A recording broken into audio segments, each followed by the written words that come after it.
She checks her phone one more time. Nothing. 3 hours ago, she typed a message, deleted it, typed it again, and finally sent it. Now she's watching the little clock on her screen like it owes her something. She knows this feeling. She's felt it before, with someone else, in another year, in another apartment, with a different set of promises that also didn't survive the winter. And still, she waits. Somewhere else right now, a man is sitting in his car outside a house he used to call home. He's not going in. He just wanted to sit there for a minute, close enough to remember what it felt like before it stopped. Neither of them would call themselves foolish. They'd call themselves human. But here's the strange part. If heartbreak hurts this much, if rejection can flatten a person, if grief over a lost relationship can feel almost physical, why do we keep doing it? Why does the species that invented medicine, mathematics, and space travel keep walking, willingly, back into the one experience most likely to wreck it? That's the mystery tonight. Not a history lesson, not a self-help talk, a question about you. Why do we still crave love, even when it breaks us? The easy answer arrives fast, because we've heard it 1,000 times. Love is a trick of biology, we're told. A chemical bribe designed by evolution to make us reproduce. Fall in love, have children, pass on your genes, mission accomplished, case closed. At first, that sounds convincing. It's clean. It's simple. It fits neatly into a sentence. But something doesn't add up. If love were only a reproductive strategy, why does it survive long after reproduction is no longer the point? Why do people in their 70s and 80s still hold hands on park benches, decades past any biological need to pair up? Why do people fall in love with those they can never have children with and feel the ache just as deeply? Researchers who study human bonding have noticed something the simple explanation can't account for.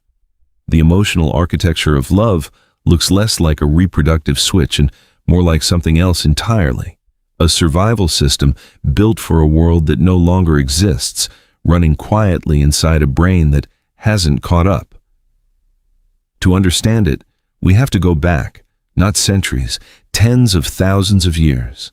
Imagine the cold, not the cold of a bad winter morning, but the kind that gets into bone. Imagine the darkness of a night with no electric light anywhere on the planet, a darkness so complete it has a weight to it. Imagine being alone in that darkness. Now imagine what alone actually meant back then.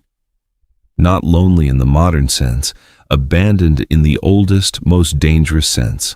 No one to share the fire, no one to keep watch while you slept, no one to help carry a child, gather food, or fight off what moved beyond the firelight. For most of human history, alone didn't mean sad. Alone meant unlikely to survive the week. Many anthropologists suggest this single fact reshaped the human mind more than almost anything else.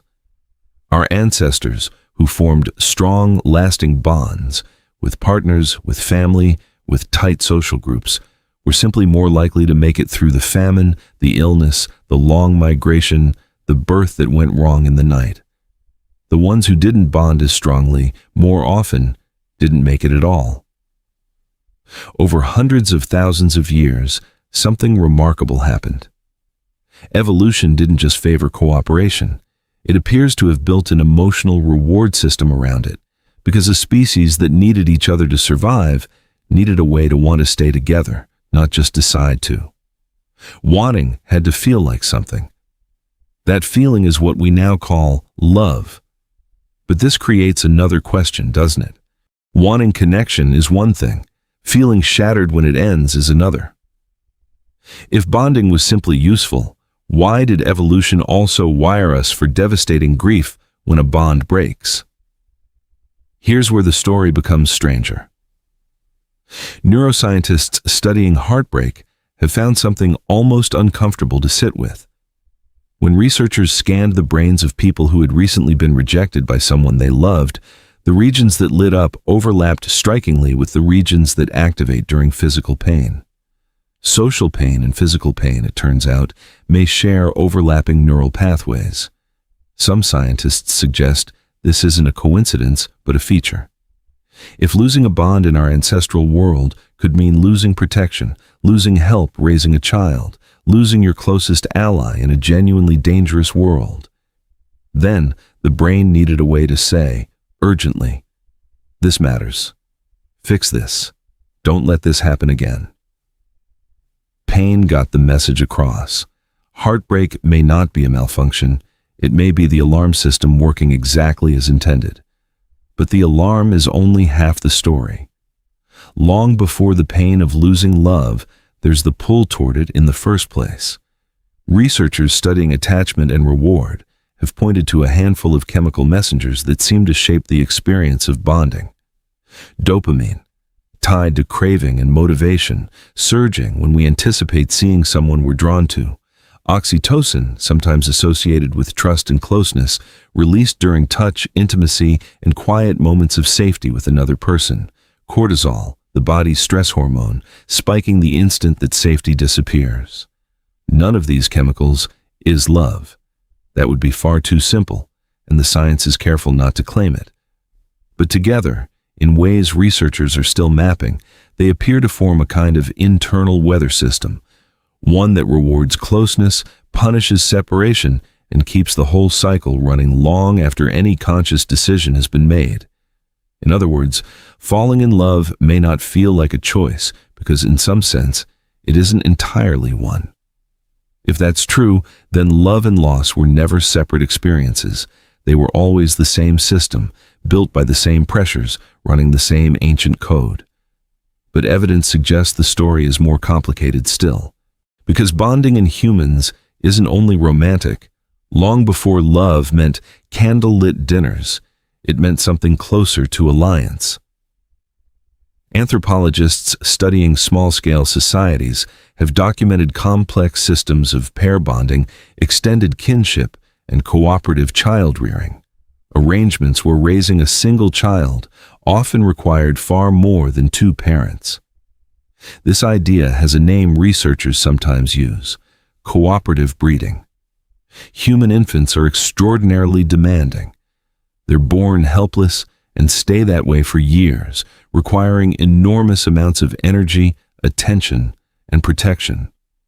One hypothesis, still debated among anthropologists, suggests this dependency may have shaped not just parental bonding, but the broader human capacity for deep attachment itself, the same wiring that later shows up in romantic love, friendship, and grief over losing either. If this hypothesis holds even partly true, it reframes everything. Love was never only about a couple. It was about a whole fragile web of people needing each other, tangled together for survival. And the brain still remembers that web, even when modern life has cut most of the strings. That brings us somewhere uncomfortable, somewhere closer to now, somewhere closer to you. Picture the phone screen again. The three dots that appear, then vanish, then appear again. The read receipt with no reply. The profile that says online while your messages sit untouched. Modern heartbreak looks different on the surface. Texts instead of tribal fires, dating apps instead of shared hunting grounds. But underneath, something ancient is still running the show. The same alarm system built to protect us from losing our closest allies in a life-or-death world is now firing over a delayed reply. The same neural circuitry, once tuned to detect abandonment from a small band of a few dozen people, is now overwhelmed by an environment offering thousands of potential partners, a constant stream of comparison and rejection delivered instantly, silently, at any hour. Psychologists studying modern dating behavior have noted a troubling mismatch. The tools have changed at extraordinary speed. The nervous system underneath them has not changed nearly as fast.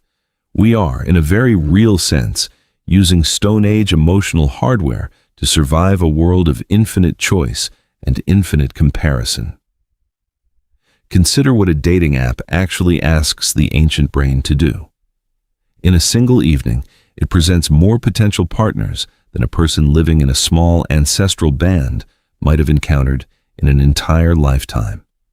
Some behavioral scientists suggest this abundance doesn't necessarily make choosing easier.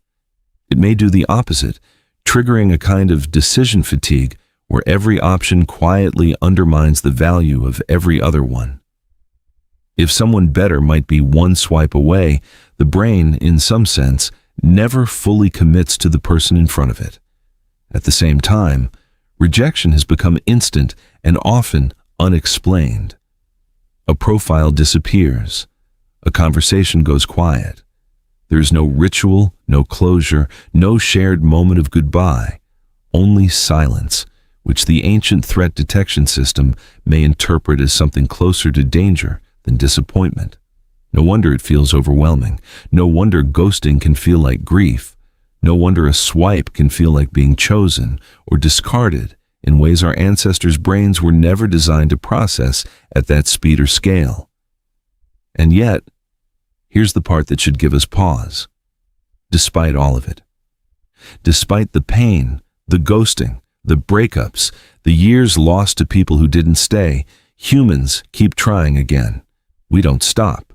We message the next person. We agree to the next date. We let ourselves hope, quietly, that this time might be different. Why? If love hurts this much, if the brain treats heartbreak like an injury, why hasn't evolution simply turned the wanting off? Maybe because the wanting was never the flaw. Maybe the wanting is the point. Consider this. A species built to avoid all risk of connection would also be a species built to avoid all the benefits of connection. The shared warmth, the shared protection, the shared meaning that seems to have carried our ancestors through conditions none of us could survive alone. Evolution, it seems, didn't design us to feel safe. It designed us to feel that the risk was worth taking. That distinction might be the entire answer hiding inside the question. We don't crave love because it protects us from pain. We crave it because, somewhere in our evolutionary past, connection mattered more than the danger of losing it. Enough that the ache of loss became an acceptable price for the chance of belonging. That doesn't erase the heartbreak. It doesn't make the waiting easier, or the empty apartment quieter, or the unanswered message less loud in someone's mind tonight. But maybe it reframes it. Maybe every person who has ever loved and lost wasn't failing at something. Maybe they were simply doing the oldest, most human thing there is, reaching toward another person in the dark, the way our ancestors once reached toward the fire. Not because it was guaranteed to be safe, but because standing alone in the cold was never really an option worth choosing. And perhaps that's the real answer beneath tonight's question, not that love conquers pain or cancels it out, or was ever meant to. Perhaps love was never the opposite of pain at all. Perhaps it was always the reason pain was worth risking, the ancient, unfinished bargain that made us willing, generation after generation, to keep reaching for each other anyway.